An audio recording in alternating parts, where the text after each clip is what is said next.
네, 안녕하십니까. 비밀 무기 채널입니다. 요즘 들어 우크라이나 전장에서는 장갑차가 주인공이나 다름없어졌습니다.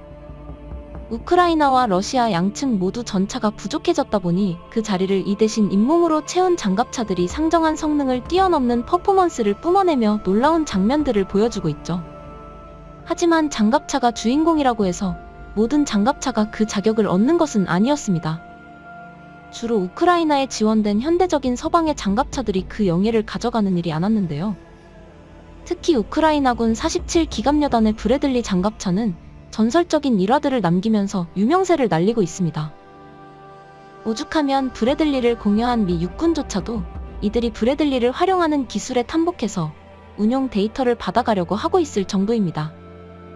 앞서 보신 영상들이 그 기록들로 지뢰밭을 뚫고 나와 러시아 장갑차들을 벌집으로 만들고 심지어는 전차까지도 사냥하는 등 누구도 기대하지 않았던 어마어마한 무용담을 남기고 있습니다. 반면 러시아 장갑차들은 현대화에 뒤처진 것들이 많아 대전차 지뢰는 물론이고 단순한 기관포 사격에도 쉽게 무력화되는 모습을 보여줬습니다. 이러한 실전 사례는 당연히 현재 새롭게 무기를 도입하려고 하는 국가들에게도 영향을 미치고 있습니다. 러시아 장갑차가 브래들리의 종잇장처럼 찢겨나갔듯이 브래들리 역시 현대적인 최신 장갑차 트렌드에 비하면 조금 뒤떨어진다고 평가받는 무기 체계입니다. 미국이 미련 없이 브래들리를 우크라이나에 몰아준 데에는 사실 그런 배경도 있었던 것이죠. 네로라 하는 방산 강국들은 현재 너나 할 것 없이 보병 전투차라고 불리는 최신형 장갑차를 출시해 여러 시장에서 맞붙고 있는데요. 한국의 경우 그 대표 주자가 하나의 레드백이라고 할 수 있습니다. 레드백이 앞서 살펴본 브래들리와 비교했을 때 어느 정도의 차이가 있는지 단적인 예시가 있습니다. 바로 주포의 성능이죠. 많은 사람들이 브래들리에는 대전차 미사일을 발사하는 기능이 있는데 레드백의 원형이 되는 K-21에는 해당 기능이 없는 것을 지적하곤 합니다. 명색이 세대 차이가 나는 장갑차인데 너무 뒤떨어지는 것이 아니냐고요. 브래들리가 그 대전차 미사일을 이용해 우크라이나에서 러시아 전차를 잡아내는 활약가까지 선보이자 이런 목소리는 더 커졌습니다. 하지만 브래들리의 주포는 고작 25mm. 역으로 말하면 브래들리는 대전차 미사일이 없었다면 전차를 만날 경우 그냥 꽁무니 말고 도망쳐야만 했습니다.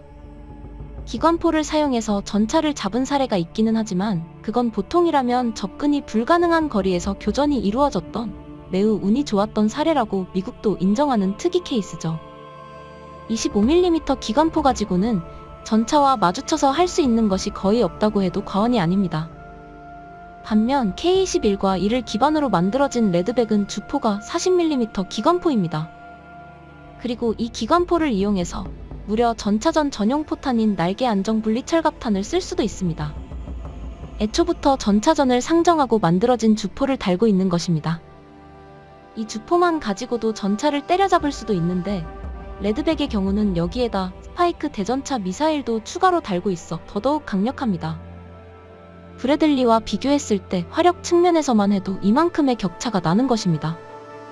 레드백은 K-21 장갑차를 기반으로 호주 수출을 위해 개량된 모델로 워낙에 잘 만들어진 덕에 호주 수출이 성사된 뒤로도 여러 국가들이 군침을 흘리는 무기입니다. 특히 호주 사업에서 레드백이 독일의 최신 장갑차 링스를 보란듯이 찍어 누르면서 시장에서의 주가가 단숨에 폭등했는데요.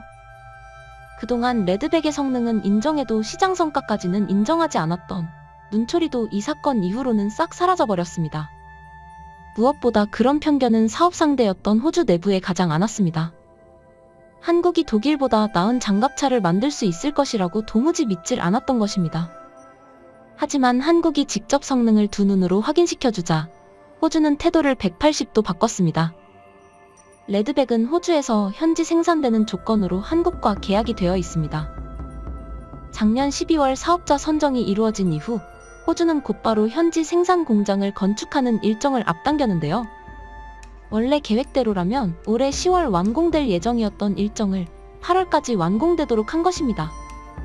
그런데 막상 삽을 뜨고 나니 어찌나 의욕적인지 그 일정보다도 2개월 더 빠르게 공사를 마쳐버렸습니다. 최초 일정에서 총 4개월을 당긴 것입니다. 지난 6월 26일 건설을 담당한 회사의 SNS에 완공됐다는 소식이 전해졌고 이를 전해 들은 사람들은 호주가 이렇게 7가지 태도를 바꾼 데에 놀라지 않을 수 없었죠. 공장 부지에는 생산 라인과 테스트 시설이 완비되어 없었고 주변의 넓은 평야는 완성된 장갑차가 성능을 뽐내는 데에 모자람이 없어 보였습니다.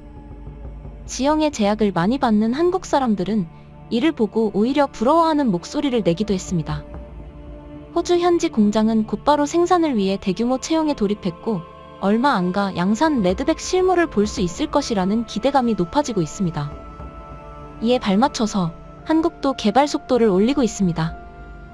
호주에 납품되는 사양의 레드백 외에도 호주에서의 실적과 데이터를 바탕으로 레드백의 개량형을 만들고 추가적인 수출을 꾀하고 있죠.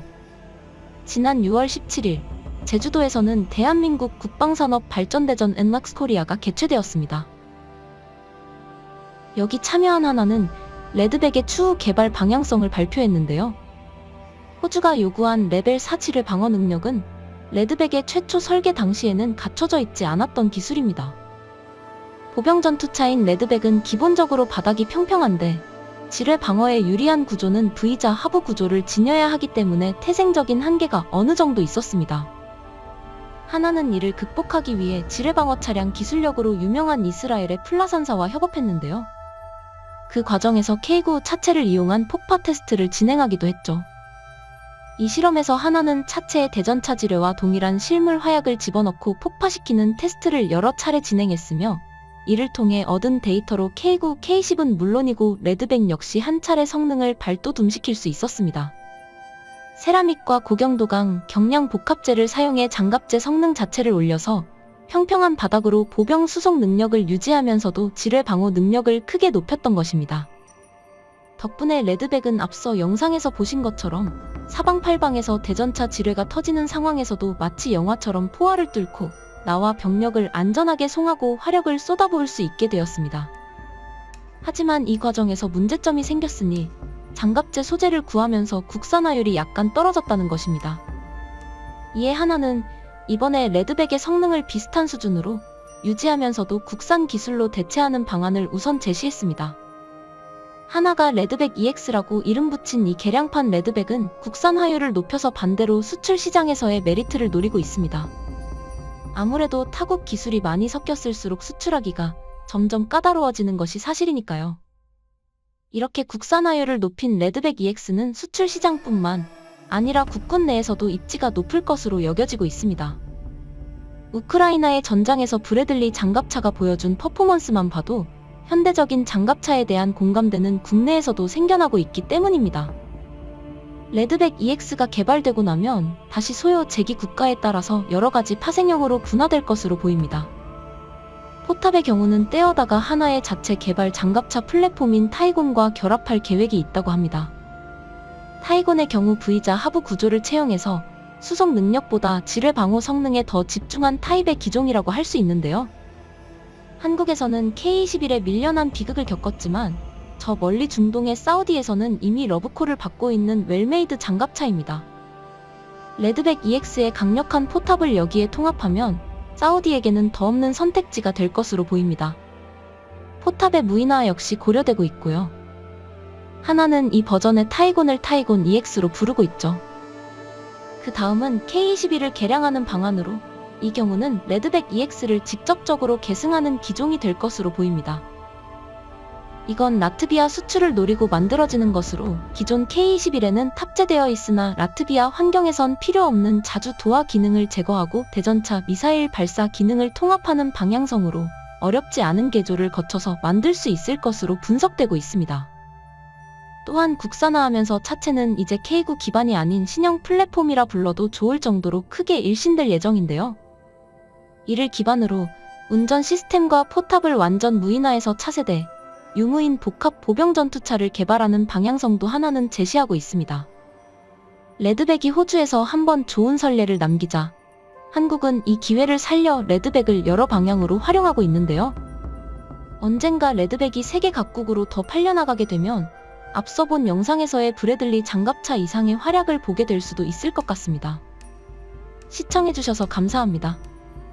영상이 도움이 되셨다면 구독과 좋아요 부탁드리며 다음에 더 유익한 영상으로 찾아뵙도록 하겠습니다.